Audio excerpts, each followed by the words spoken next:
Erin Krakow decides to divorce her husband Ben Rosenbaum for a brutal reason. Once upon a time.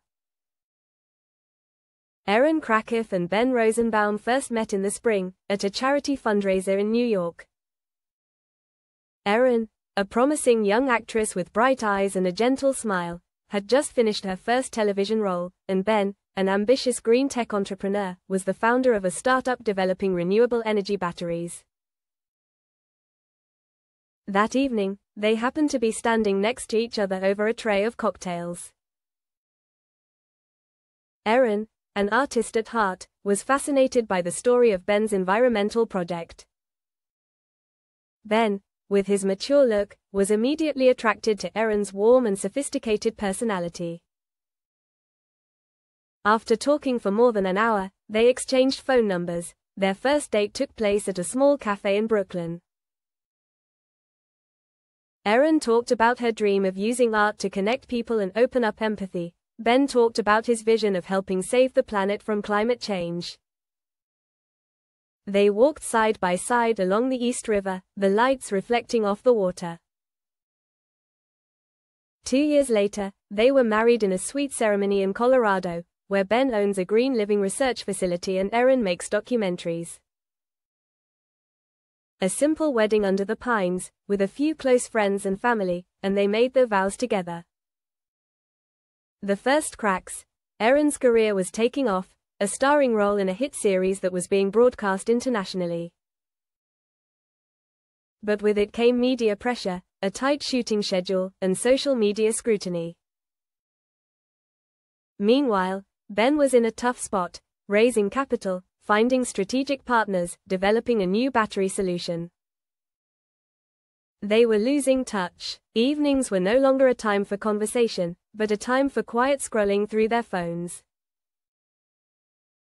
Erin became irritable, asking Ben how he was feeling or just a simple, "How are you?"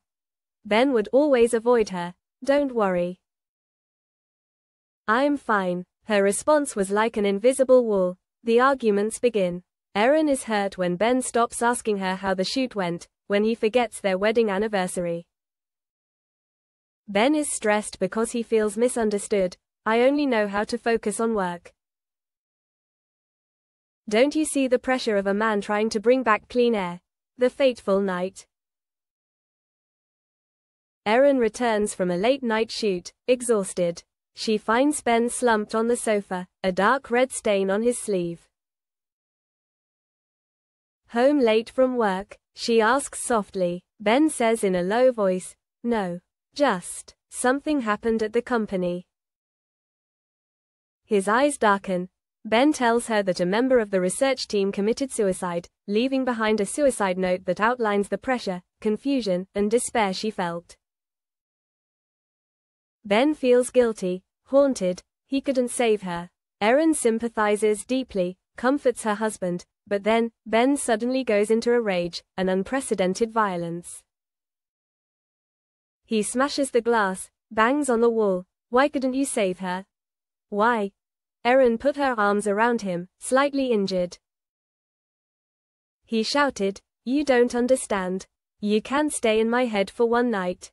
Erin stepped back, her heart constricting. She realized she was now caught in the same storm. Danger begins. After that night, Ben changes.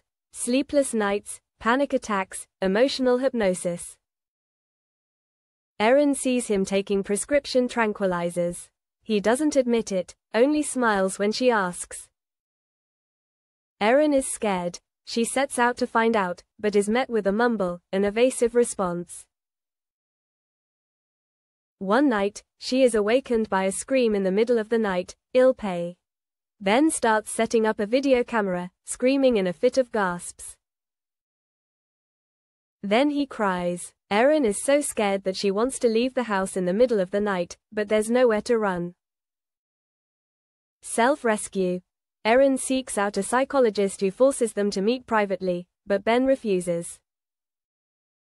"I won't go," he says, "because I don't want to be searched." Erin persists, but is helpless.